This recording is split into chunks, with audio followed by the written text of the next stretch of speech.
నమస్తే. నేను మీ Gopi. Welcome back to మనం టీవీ. ఒక దారుణం చెప్పుకోవచ్చు. హైదరాబాద్‌లోని కుషాయిగూడలో ఒక దారుణం చోటు చేసుకుంది. కుషాయిగూడ పోలీసులు తెలిపిన వివరాల ప్రకారం అయితే తన భర్త తన భార్యపై అతి క్రూరంగా చంపబడిన ఘటన కుషాయిగూడలో జరిగింది. తన భర్త తన భార్య 7 నెలలు గర్భిణి ఉండడంతో ఆ గర్భిణి ఉన్నా సరే ఆమె పైన ఎక్కి కూర్చొని గర్భంలో బయటకొచ్చే విధంగా ఆ భర్త చేసిన ఘటన అయితే కుషాయిగూడలో చోటు చేసుకుంది. భర్త మద్యం తాగి ఆమె మీద క్రూరత్వం హింసించి మొహం మీద దిండు పెట్టి ఆమెకు కూడా మద్యం తాగించి ఆ బిడ్డ బయటకు వచ్చే విధంగా అయితే ఆ భర్త అయితే అతి క్రూరంగా చంపేసిన ఘటన కుషాయిగూడలో చోటు చేసుకుంది.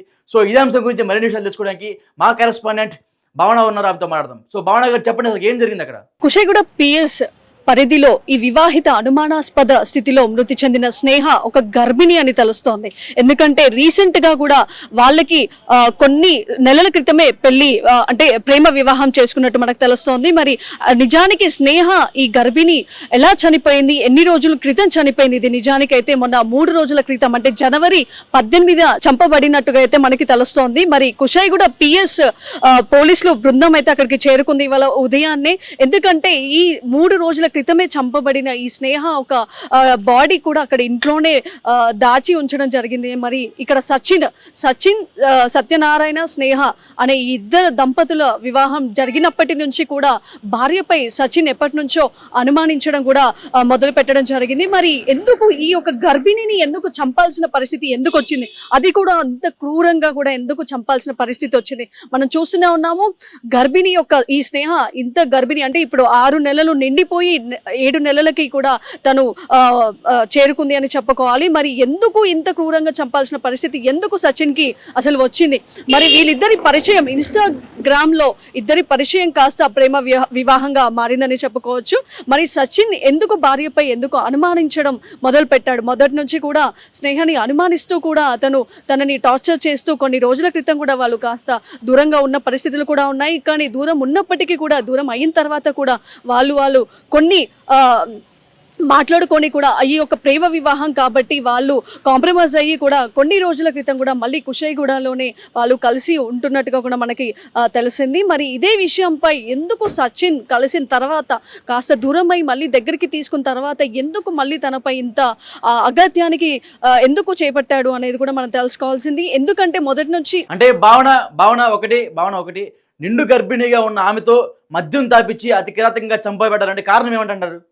అవును గోపి, ఎందుకంటే ముందు నుంచే అనుమానించడం అయితే ఈ యొక్క సచిన్కి ఎప్పటి నుంచో ఈ యొక్క అనుమానించడం అనేది చాలా మొదటి నుంచి కూడా ఉండడం జరిగింది. మరి ఇదే అంశంపై తను దూరం అయినప్పుడు తనకి ఏదైతే కన్సీవ్ అయిందో, ఎప్పుడైతే గర్భిణి అని తెలిసిందో అంతే దూరం ఉన్నప్పుడే తను గర్భిణి అని తెలుసుకున్న సచిన్ దగ్గరికి తీసుకున్న తర్వాత తనని ఒక టార్గెట్ గా కూడా చేసి తనని చంపాలి, అంటే తనని చంపాలి ఇన్ ద సెన్స్ తనకి కడుపులో ఉన్న బిడ్డని చంపాలి అనే ఒక అంశం పైనే ఆయన మెబ్బ చూపినట్టు కనిపిస్తోంది. ఎందుకంటే తనని దగ్గర అంటే తను దూరం అయినప్పుడు గర్భిణి అని తెలుసుకున్న సచిన్ తనని ఇంటికి తీసుకొచ్చుకున్న తర్వాత తనకి మద్యం తాగించి, అంటే ఏదైతే మనకి జరిగిందో 3 రోజుల క్రితం తనకి మద్యం తాగించి అతను కూడా సచిన్ కూడా చాలా మద్యం తాగి మరి ఈ మత్తులో తను కూడా మద్యం తాగించి మరి ఎందుకు చంపాడు, అసలు ఈ విషయంపై కూడా అనుమానాలు చాలా వ్యక్తం చేస్తున్నాయి.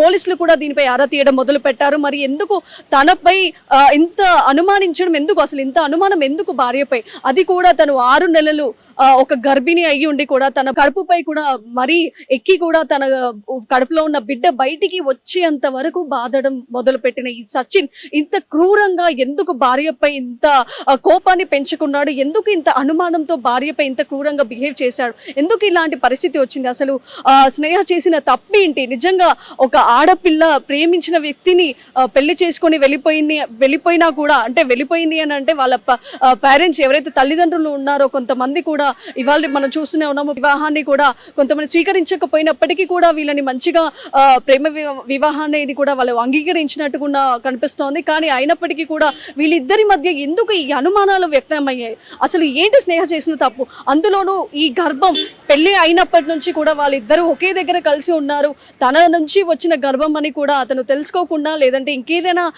మిగతా అనుమానంతో కూడా అతని సచిన్ ఇది గర్భం అసలు తన వల్లే వచ్చిందా ఏంటి అనేది ఈ యొక్క అనుమానాలకి తన మైండ్లో కూడా ఉండిపోయి తన గర్భంని ఎలాగైనా ఆ బాబుని కానీ పాప కడుపులో ఉన్న బిడ్డని చంపాలి అనే ఈ క్రూరమైన ఈ అంశంని ఆయన మైండ్లో పెట్టుకొని మరీ అసలు భార్యనే ఇంత క్రూరంగా చంపాల్సిన పరిస్థితి ఎందుకు అతనికి అసలు ఆ మైండ్లో ఎందుకు వచ్చింది?